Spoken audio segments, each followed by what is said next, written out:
Dice así: por esos días se celebraba en Jerusalén la fiesta de la dedicación. Era invierno y Jesús andaba en el templo por el pórtico de Salomón. Entonces lo rodearon los judíos y le preguntaron: ¿hasta cuándo vas a tenernos en suspenso? Si tú eres el Cristo, dínoslo con franqueza. Ya se lo he dicho a ustedes y no lo creen. Las obras que hago en nombre de mi Padre son las que me acreditan, pero ustedes no creen porque no son de mi rebaño. Ahí vamos a estar en esta mañana. Solamente acompáñenme para que podamos orar y dedicamos este tiempo en manos del Señor. Padre nuestro que estás en el cielo, gracias por este tiempo. Gracias por habernos permitido poner tu nombre en alto por medio de la alabanza, cantar de tus maravillas, de lo grande y glorioso que tú eres.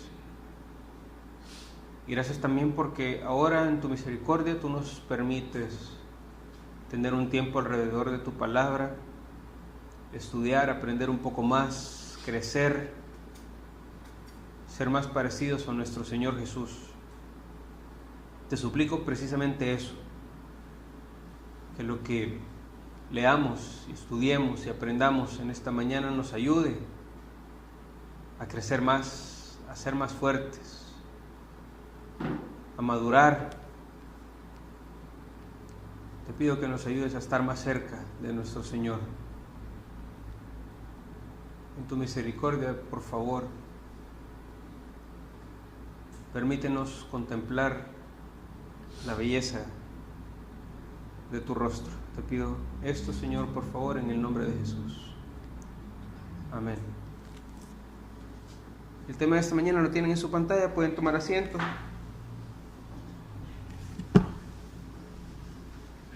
La ceguera espiritual. Quiero leer nuevamente esta pequeña sección y la leo directamente de la Nueva Versión Internacional. Dice así: por esos días se celebraba en Jerusalén la fiesta de la dedicación y era invierno. Jesús andaba en el templo por el pórtico de Salomón y entonces lo rodearon los judíos y le preguntaron: ¿hasta cuándo vas a tenernos en suspenso? Si tú eres el Cristo, dínoslo con franqueza. Y Jesús le responde: ya se lo he dicho a ustedes y no lo creen. Las obras que hago en nombre de mi Padre son las que me acreditan, pero ustedes no creen porque no son de mi rebaño. Que quiero que nos pongamos un poco en contexto de qué es lo que está sucediendo en esta historia que relata el evangelista Juan. Son de esas pocas ocasiones en las que Juan se toma el tiempo de explicar un poco lo que está sucediendo alrededor de las palabras de Jesús o de una historia o de un acontecimiento. Y nos explica que era invierno. Solo recuerden algo: lastimosamente, como uno vive en un contexto, uno trata de llevar ese contexto al mundo de la Biblia.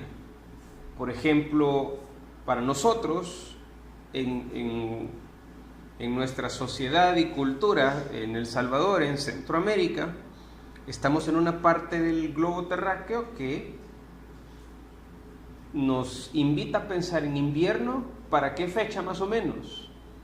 Mayo, septiembre. Eso es lo que nosotros entendemos por invierno, la época de lluvia.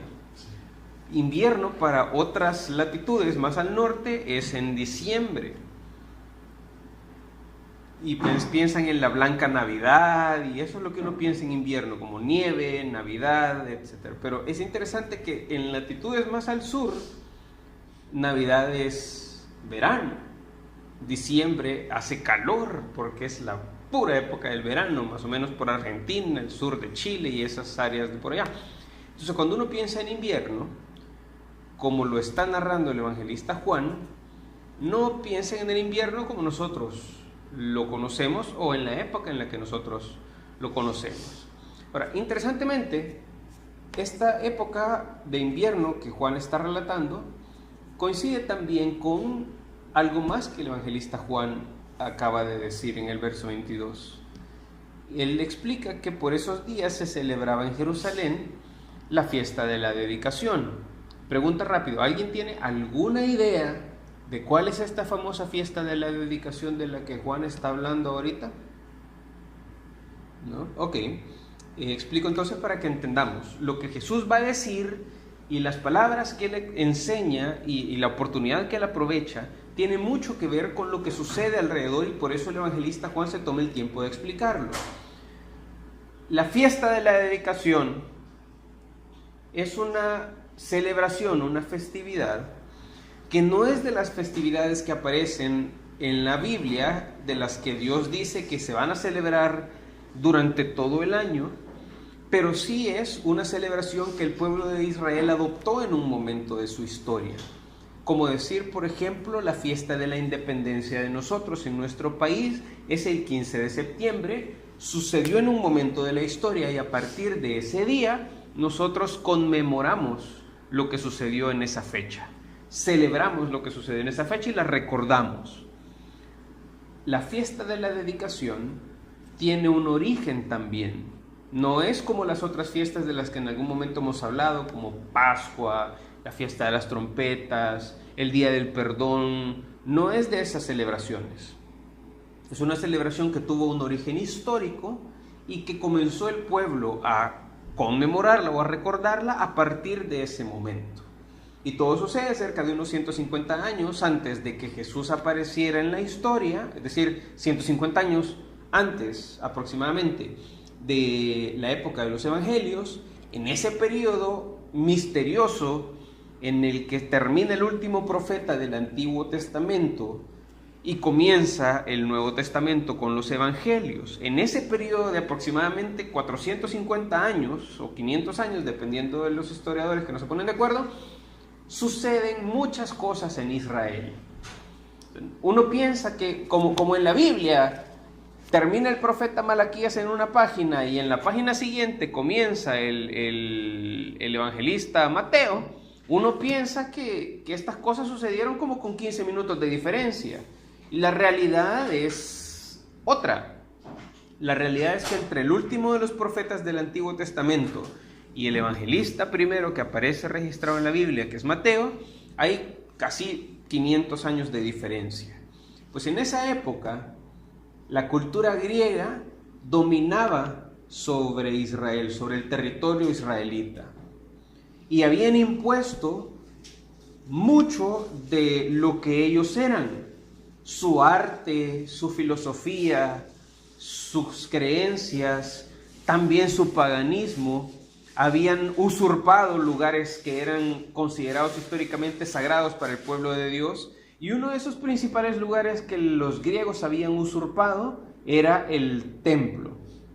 Para cuando los griegos toman el templo, todo el tiempo había estado este templo dedicado para adorar a Dios.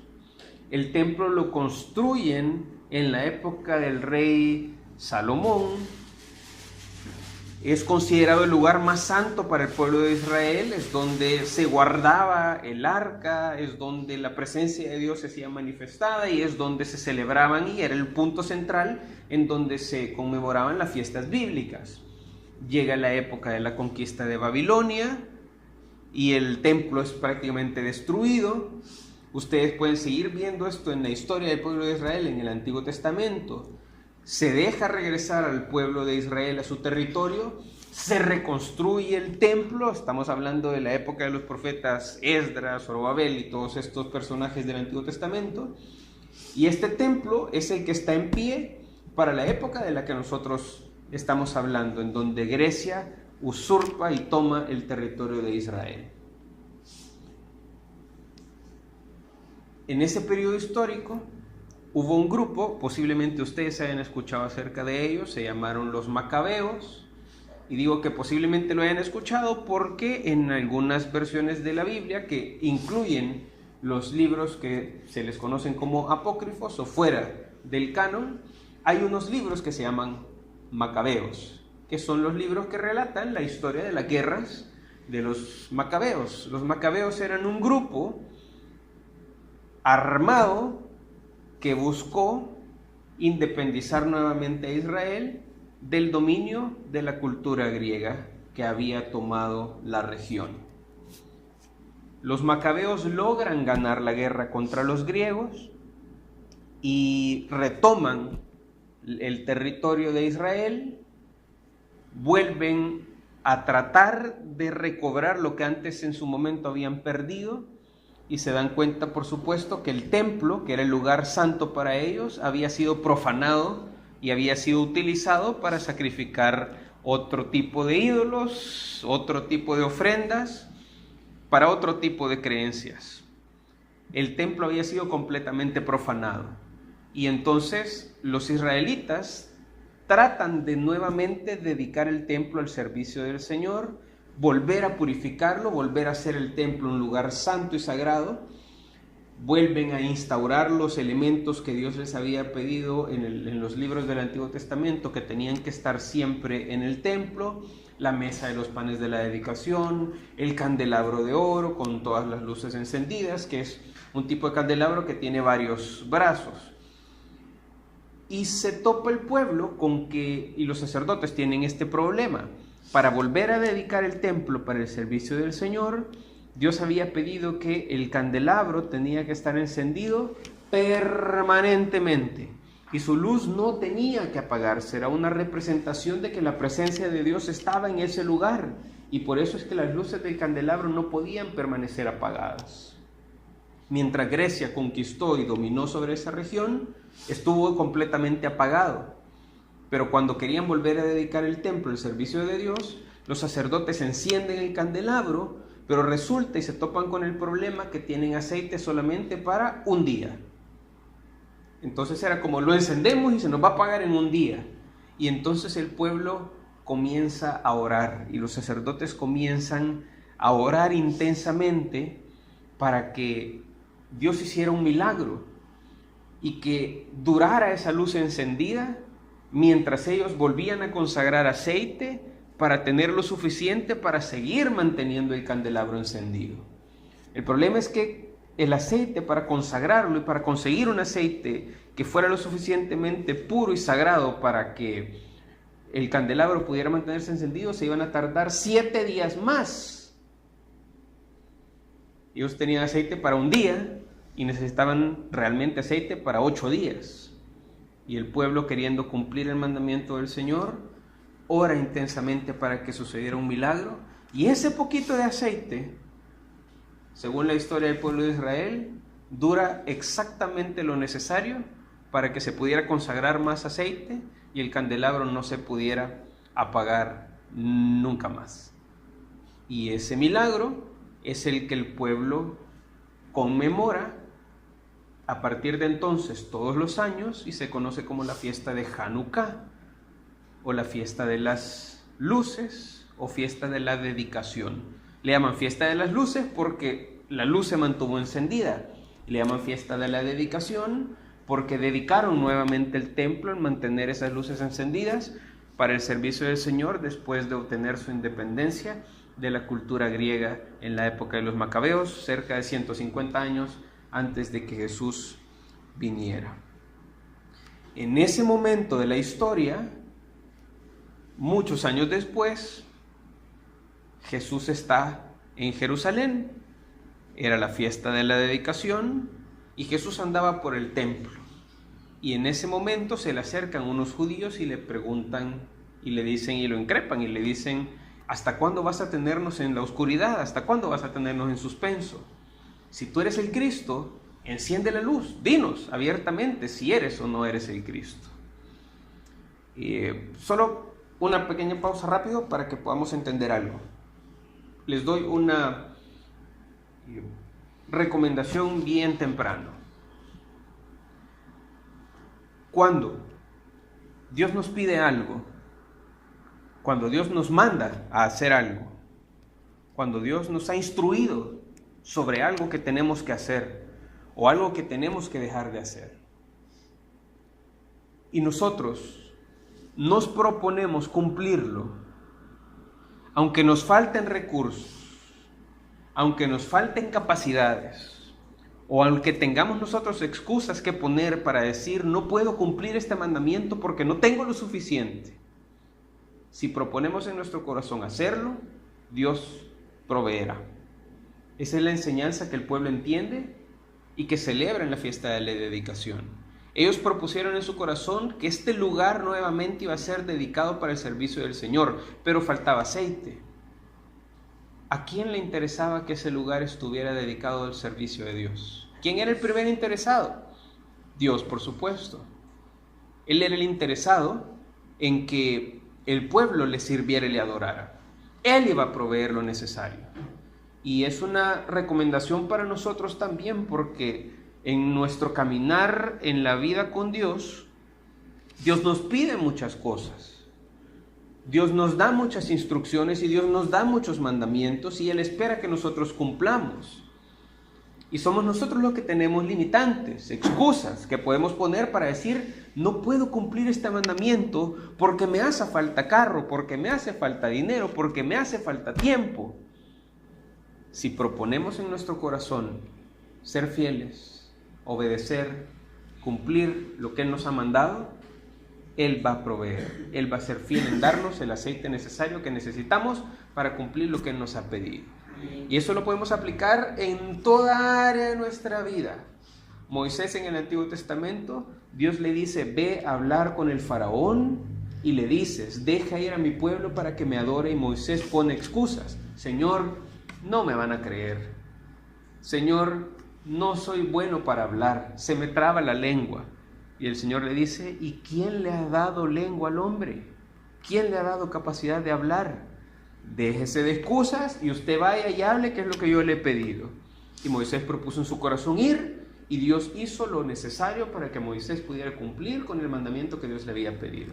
Así que lo que sea que Dios les esté pidiendo, no conozco el corazón de cada quien.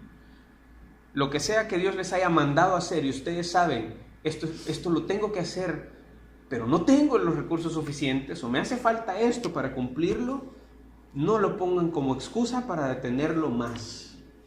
Propongan en su corazón, lo voy a comenzar a hacer el lunes, y esperen ver el cumplimiento de la promesa y de la fidelidad de Dios para que Él les provea lo necesario. Bien, no se trata de esto el mensaje, solo quería hacer esa pausa. Pero la fiesta de la dedicación es el contexto en lo que suceden estas palabras que el evangelista Juan registra acerca de Jesús. Se le acercan unos judíos en el templo. Normalmente los que están cerca del templo son los que... Hay mucho sacerdote, hay mucho escriba, hay mucho estudioso. No es solamente todo el pueblo judío, pero se le acercan muchos, quizás de los líderes del pueblo judío, y lo ponen contra la espada y la pared, y le dicen, ¿hasta cuándo vas a tenernos en suspenso? Si eres el Cristo, dínoslo con franqueza. Es decir, recuerden, esta frase dice mucho. Ellos esperan, el pueblo judío espera al Mesías. El Mesías, lo que la palabra significa, es algo muy importante, es como el Redentor. Si tú eres el que nos va a liberar, aparece desde ya. ¿Recuerdan? Por eso me tomé el tiempo de explicar de qué trataba la fiesta de la dedicación. Es la conmemoración en la que el pueblo celebra la independencia del dominio de Grecia. Para la época de Jesús ya no es Grecia la que está dominando sobre Israel, pero no son un pueblo independiente. Ahora es Roma la que domina sobre Israel. Y si Grecia era difícil, Roma fue aún peor. El pueblo está desesperado y esperan como agua de mayo, como dice la frase nuestra, que aparezca alguien que los libere del dominio romano. El pueblo en su historia espera a un Mesías, a un Redentor, a alguien que los libere, que les permita vivir todo lo que se ha profetizado desde el Antiguo Testamento, épocas en las que va a haber abundancia de comida, no va a haber dolor, no va a haber sufrimiento, no va a haber secuestros, no va a haber extorsiones, no van a haber pandillas, no van a haber burocracia, no va a haber corrupción, va a haber igualdad, nadie va a tener necesidad, va a haber paz, no van a haber masacres. O sea, imagínense una época, bueno, es el paraíso en la tierra. ¿Quién no quisiera vivir en una vida, en una tierra en donde no tengo que andarme cuidando la espalda porque en el trabajo me hagan la camita, en donde no va a haber enfermedad? Realmente creo que todos esperamos una vida así, en la que no haya ni dolor, ni sufrimiento, ni tristeza, y disfrutar de la presencia de Dios. El pueblo esperaba el Mesías. El pueblo esperaba una nueva redención, una nueva independencia.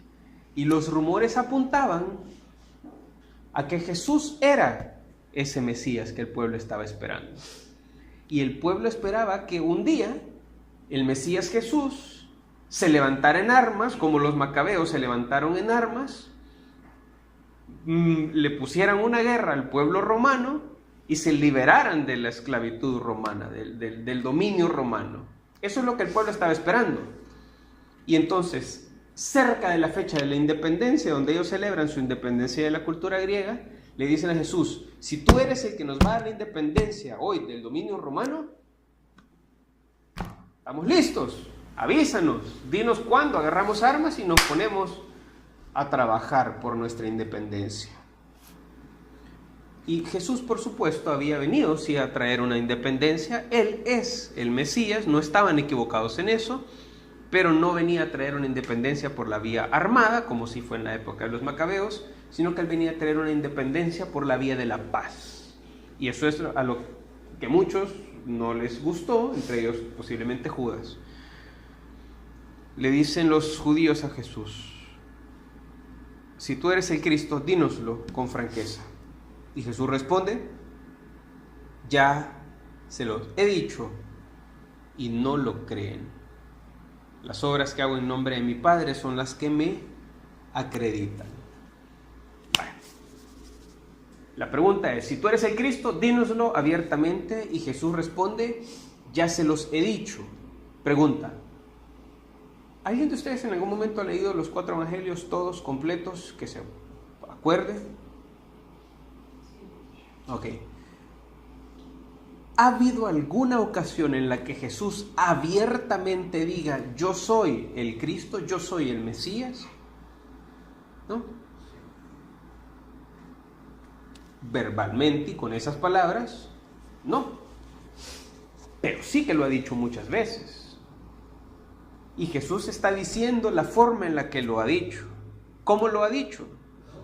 Las obras que hago en nombre de mi Padre son las que me acreditan.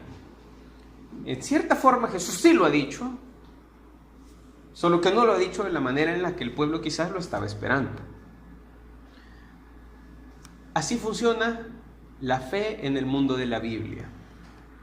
La fe en el mundo de la Biblia no es algo que se verbaliza, no es algo que se puede explicar diciendo: mira, yo creo en esto. Nosotros como cultura en Occidente tenemos dogmas de fe, podemos decir en qué creemos. Nosotros creemos que Dios es uno, nosotros creemos que Jesús es Dios, nosotros creemos que el Espíritu Santo es Dios, y podemos verbalizar las cosas en las que nosotros creemos.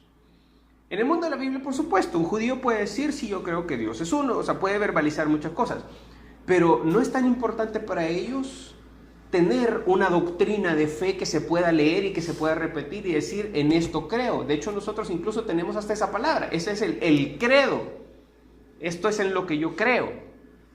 Pero en el mundo de la Biblia no existe tal cosa como un credo apostólico, como un credo judío, como un credo del mundo de la Biblia. Este es el credo de Jesús. No existe tal cosa como eso.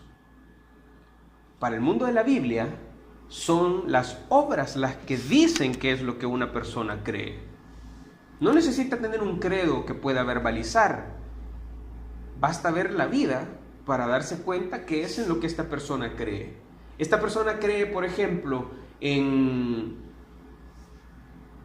amar a su esposa, no necesita verbalizar diciendo, miren a todo el mundo, yo amo a mi esposa, yo amo a mi esposo. Basta ver cómo vive para saber si es cierto que lo ama o que no lo ama. Nosotros estamos bien mal acostumbrados como sociedad. Estamos muy mal acostumbrados a darle demasiado peso a las palabras. Y ustedes conocen muy bien el dicho, las palabras se les lleva el viento y el papel aguanta con todo.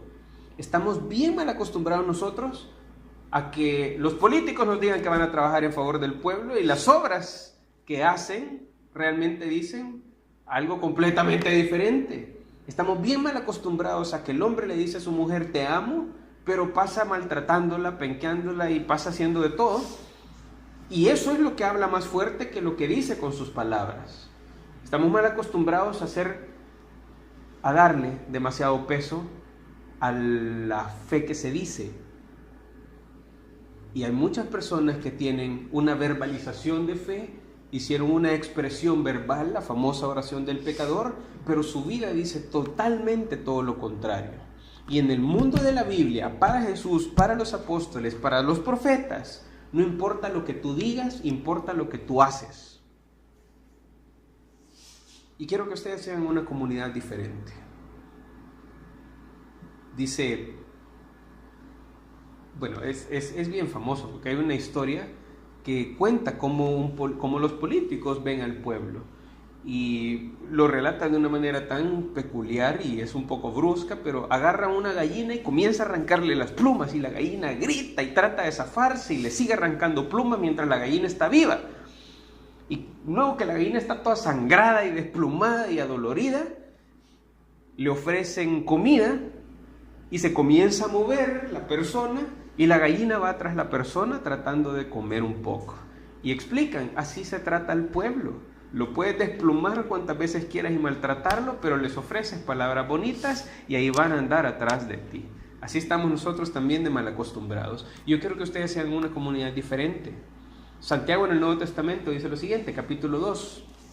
Se los leo rápidamente. ¿De qué le sirve a alguien afirmar que tiene fe si no tiene obras? ¿Podrá acaso esa fe sin obras salvarlo? Y la respuesta es absolutamente no. La fe sin obras es una mentira, es algo inexistente. Para el mundo de la Biblia, las obras son lo que demuestra qué es lo que tú realmente crees. Tú puedes decir, yo amo a Dios, pero si vives representando una vida que no ama a Dios, ¿qué es realmente lo que importa? ¿Lo que tú dices o cómo vives?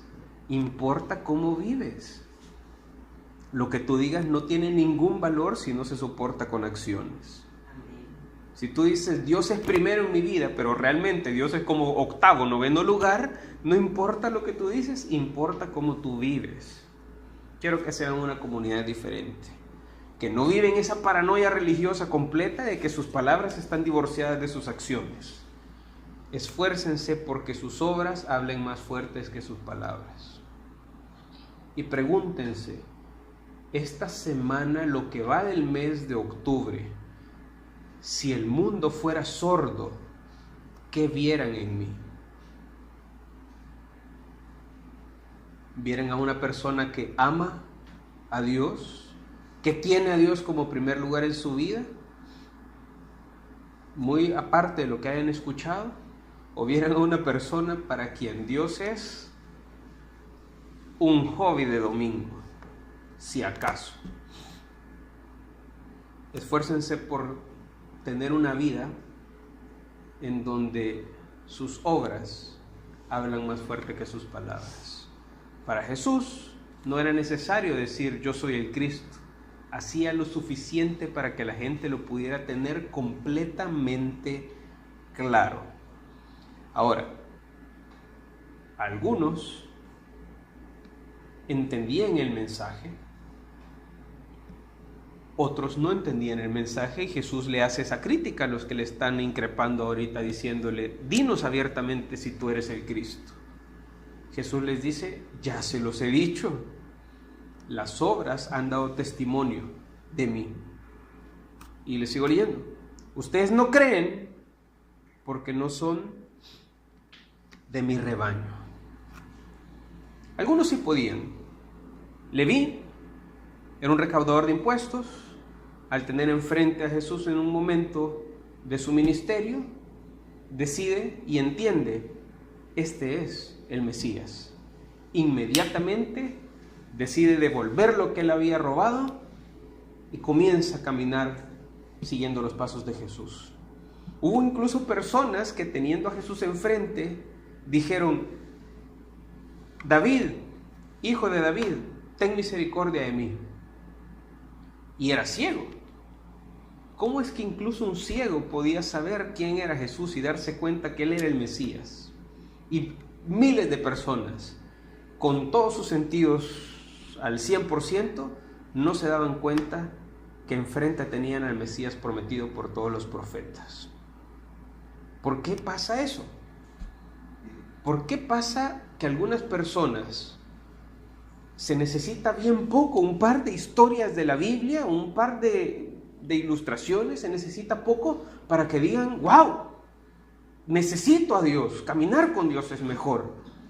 ¿Y cómo es que hay personas que pueden pasar unos años martillando y dando historia y mensajes y versículos y llevándolo a medio del mundo y nada? Es como que el mensaje no entra. No sé si les ha pasado a ustedes. ¿Alguien puede ver las tridimanías aquí? ¿Se acuerdan? ¿Saben cuáles son las tridimanías? Son estas cosas, un tipo de imagen que cuando uno las ve de alguna manera especial, salta algo como de forma tridimensional, una imagen tridimensional. Yo no entiendo, para algunas personas es bien fácil ver las tridimanías. Para otras personas, como para mí, yo puedo hacer visco, cruzar los ojos, pararme en 4 patas, de cabeza, boca arriba, habiendo tomado agua. Tantas formas que dicen que se pueden hacer, no logro verlas. Y para algunas personas: sí, esto es un tigre que está mordiendo. ¿Cómo ves eso ahí, un tigre? Bueno, quiero explicar qué es lo que está sucediendo acá, de una manera bien sencilla y rápida, que se nos acaba el tiempo. Dios es luz, ¿ok? Jesús es luz. Jesús es Dios. Todo lo que ellos hacen, Dios o Jesús, también es luz. ¿Sí? Es como Dios es amor, Jesús es Dios, Jesús es amor. Todo lo que ellos hacen tiene una fuente, la fuente es el amor. No importa lo que ellos hagan, es amor. No importa lo que ellos hagan, es luz. ¿Me sigue? Juan capítulo 8, leo esto. Yo soy la luz del mundo, estas son palabras de Jesús, y dicen: el que me sigue no andará en tinieblas, sino que tendrá la luz de la vida. Jesús está explicando lo que les acabo de decir. Él es luz, Dios es luz, y lo que hacen es luz. En el libro del Génesis, y leo esta sección también para que me vayan siguiendo en este pensamiento. La tierra era un caos total, capítulo 1 del Génesis. Las tinieblas cubrían el abismo. Y dijo Dios: que exista la luz. Y la luz llegó a existir. Y Dios consideró que la luz era buena y la separó de las tinieblas. Dios es luz, Jesús es luz, sus obras son luz, pero están separadas de las tinieblas. No puede haber comunión entre la luz y las tinieblas. No puede haber armonía entre ellos porque son dos polos opuestos, son contrarios. Las tinieblas hacían que la tierra fuera un caos, y cuando Dios dijo que exista la luz, ya no hubo tinieblas, hubo luz, y se creó una separación entre ellos. ¿Me van siguiendo con esto? Imagínense 2 estaciones de radio que están, una en un final del espectro radial y la otra en otro extremo del espectro. Si ustedes están en una de esas 2 estaciones, en la que está al principio del espectro radial, ¿qué van a oír ustedes? la música que esté sonando en esa estación, ¿sí o no? Las palabras que se estén diciendo en esa estación. ¿Pueden ustedes oír lo que está sucediendo en la estación que está al otro lado del espectro radial? No pueden oírla. Pero déjenme decirles algo. Si nosotros ponemos un radio aquí en este momento, imagínense que esto fuera el radio. Ponemos el radio acá y sintonizamos la estación que está al principio. La frecuencia está aquí. Yo lo único que tengo que hacer es mover un botón para irme hasta la otra estación. ¿Sí me siguen con esto? ¿Entienden cómo funciona esto? Es decir, aquí está la frecuencia alrededor de nosotros. Pero solo vamos a sintonizar y solo vamos a poder escuchar lo que hayamos nosotros sintonizado. Todo lo que esté alrededor no lo vamos a sintonizar, aunque esté alrededor de nosotros. ¿Sí me siguen con esto? Dios es luz, Jesús es luz, y las tinieblas no tienen comunión con la luz. Si alguien anda en tinieblas, no importa que la luz esté alrededor, no la puede sintonizar. Sencillamente no puede. Hay gente que está en otra frecuencia espiritual y no pueden ver que Jesús es el Mesías. No pueden ver que Jesús es Dios. No pueden ver nada maravilloso en Él. No pueden entender cómo hay personas que se despiertan temprano un domingo para ir a estar 2 horas metidos en un lugar, escuchando a una persona hablar o cantando. No, sencillamente no pueden entenderlo. Para ellos es mucho más importante, mucho más valioso ver un partido, quedarse dormidos, ir a, pues no sé, hay muchas cosas que pueden ser mucho más importantes para ellos. Somos los locos los que nos conectamos a esta frecuencia espiritual y nos hemos podido dar cuenta que es maravilloso caminar con Jesús, que es maravilloso amar y dedicarle tiempo a Dios. Pero eso lo entendemos los que estamos en esta frecuencia espiritual. Aunque alrededor de las personas Dios sea tan maravilloso como tan lindo puede ser un amanecer o un atardecer, para alguien que está en otra frecuencia espiritual, eso no le dice absolutamente nada. Es necesario entonces cambiar de frecuencia. Y esto explica la segunda carta a los Corintios, y se los digo rápido, se los leo. Segunda carta a los Corintios, capítulo 4. Rápido explico esto. El Dios de este mundo ha cegado la mente de estos incrédulos para que no vean la luz del glorioso evangelio de Cristo, el cual es la imagen de Dios. Dios está alrededor de nosotros.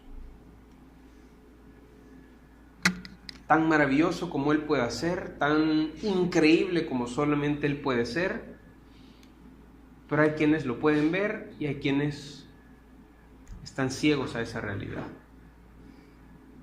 Sencillamente, explicado de una manera práctica, están en otra frecuencia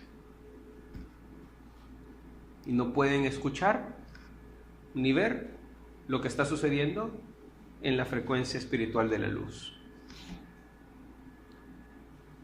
No es por culpa de ellos. O sea, honestamente yo no puedo decirle a una persona, tú sí que de plano, si que eres terco de mente, es que lastimosamente no tiene otra opción. No fue culpa de él, no es culpa de una persona. Bueno, se lo voy a poner así. No comenzó en la persona el problema. Pablo es claro en la carta a los Corintios y explica: es el Dios de este mundo el que ha cegado la mente de los que están en incredulidad. El problema no comienza en la persona. El problema comienza con que hubo alguien que cegó la mente de las personas. Hay alguien que ha movido la frecuencia y los ha dejado en la frecuencia de la oscuridad, porque eso es lo que el Dios de este mundo quiere para todas las personas, que caminen en oscuridad, no que caminen en la luz.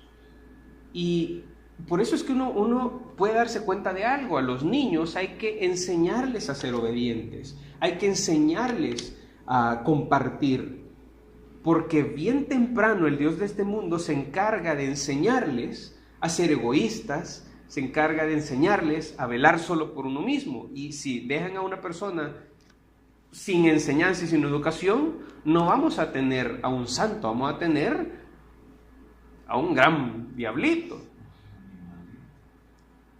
El Dios de este mundo hace su trabajo y lo hace muy bien, guiando a la gente a la oscuridad y manteniendo a la gente en oscuridad, para que no importa qué tan brillante sea la luz de Dios alrededor de ellos, si están en otra frecuencia no pueden ver la luz. Por eso, lastimosamente, hay muchas personas a las que les podemos explicar y pueden ver que nosotros estamos haciendo algo para Dios y dicen: este tipo está loco, esta mujer está pero chifladísima, ¿cómo le ocurre hacer eso? ¿Qué convicciones más retrógradas las que tiene? Eso ya no es de este mundo, eso ya no va con nuestro siglo en el que nosotros vivimos. Eso era 100 años atrás, 50 años atrás, hoy ya nadie hace eso. Oscuridad, es una frecuencia espiritual de oscuridad. Y les parece locura los que tratamos de caminar como Jesús enseña que debemos caminar. Ahora, bien, expliqué. El problema no comienza en la persona, el problema comienza porque el Dios de este mundo ha hecho muy bien su trabajo. Leo otro pasaje, Juan capítulo 1. Esa luz verdadera, la que alumbra a todo ser humano, venía de este mundo. El que era la luz ya estaba en el mundo y el mundo fue creado por medio de él, pero el mundo no lo reconoció. ¿Por qué no lo reconoció? Sencillamente porque estaban cegados a esa realidad. Y los judíos que le preguntan a Jesús en este momento: dinos si tú eres el Cristo, tenían tanta evidencia alrededor, lastimosamente no la podían ver. Pero Pablo sigue explicando y dice lo siguiente: porque Dios, en el capítulo 4 de la segunda carta a los Corintios, que ordenó que la luz resplandeciera en las tinieblas, hizo brillar su luz en nuestro corazón para que conociéramos la gloria de Dios que resplandece en el rostro de Cristo. ¿Qué se necesita para que una persona que está en una frecuencia espiritual de tinieblas pueda ver la luz? Pregunta: ¿qué puedo hacer yo? Lo que podemos hacer es orar. Para que la luz, como Dios en el Génesis lo hizo, brille en las tinieblas y separe las tinieblas de la luz. Nuestra responsabilidad sigue siendo la misma: ser luz. Que nuestras obras sean luz, que nuestras palabras sean luz. Y pedir muchísimo para que una persona que ande en una frecuencia de tinieblas pueda ver la luz. Porque honestamente no somos Dios para obligar a una persona a que vea lo maravilloso que nosotros podemos ver en Dios. Sencillamente no puede. Mientras estén en tinieblas, es como decirle: mira, qué canción más hermosa la que está sonando en esta frecuencia, pero si están en otra no pueden oírla, no la pueden disfrutar. En nosotros está la responsabilidad de ser luz y de pedir mucho para que las personas puedan ver esa luz. Y de la misma manera, hay personas que pudieron estar caminando en la luz, pero de repente comienzan a caminar un poco más en tinieblas, y mientras más se acercan a las tinieblas, más tenue se ve la luz. Y mientras uno más se acerca a la luz, más lejanas se ven las tinieblas. Son dos cosas que están en caminos opuestos. Y nuevamente, lo que podemos hacer para que alguna persona que está caminando en tinieblas regrese al camino de la luz es exactamente lo mismo: ser luz y pedir mucho. Así como el Dios de este mundo hizo su trabajo cegando la mente de los incrédulos, nuestra responsabilidad es pedir para que abran los ojos y puedan ver o volver a ver lo maravilloso que es Dios, lo maravilloso que es seguir sus caminos. Y Jesús explica esto en el marco de la celebración de la fiesta de la dedicación, la fiesta de las luces. Esta fiesta, hasta el día de hoy, lo que un judío hace, un judío devoto, es, tiene en su casa, y tienen un candelabro en su casa, se llama Hanukkah. Y cada día de la celebración de la fiesta de Hanukkah, que dura 8 días, encienden una de las luces. El candelabro tiene varias luces. Y cuando se oculta el sol, ponen ese candelabro en una ventana que da hacia la calle. ¿Saben para qué? Para que la gente que está afuera vean, ahí hay alguien que cree. Y lo hacen así precisamente para dar un testimonio público. Esta es mi fe. No lo dicen, lo hacen. Y la gente lo puede ver. Y si alguien quiere celebrar Hanukkah y anda en la calle, lo único que tiene que hacer es: ¿será que puedo celebrar con ustedes? Y el pueblo de Dios, que es muy hospitalario, debería decir: hermano, venga, celebre con nosotros. Lo que ellos hacen es ser luz, dar testimonio de la luz, y han pedido todo el año para que los pueblos que anden en tinieblas puedan ver la luz, pero la puedan ver en ellos y puedan acercarse a donde hay luz. Y eso es lo que nosotros también debemos hacer: dejar que nuestras obras hablen por nosotros, ser luz hacia toda la gente que está en tinieblas alrededor de nosotros, familia, colegas, amigos, vecinos, compañeros de colegio, universidad, trabajo, no importa quién sea, que puedan saber: este niño, este bicho, ella, esta mujer, este hombre, ellos no entiendo qué es lo que creen porque nunca me lo han dicho, pero son luz. O quizás sí ya se los hemos dicho, que eso es lo ideal, y puedan decir: me encanta lo que esta persona cree y me encanta cómo vive porque es de las de verdad. Y pedir mucho por esas personas para que en algún momento, cuando la luz de Dios brille en su vida, puedan decir: quiero estar ahí, quiero ir ahí, quiero vivir como él, quiero vivir como ella.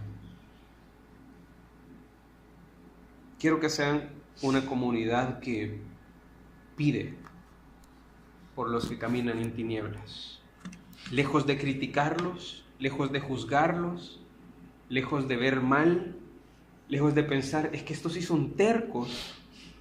Entendamos, no comenzó en ellos, no es culpa de ellos andar en otra frecuencia. Puede que hayan comenzado a ser más cegados por el Dios de este mundo, que hace muy bien su trabajo. Hagamos también nuestro trabajo de ser luz, hagamos nuestro trabajo de pedir por todas las personas que están en oscuridad, y seamos luz para que cuando Dios alumbre puedan saber a dónde acercarse. Pónganse de pie, por favor, conmigo.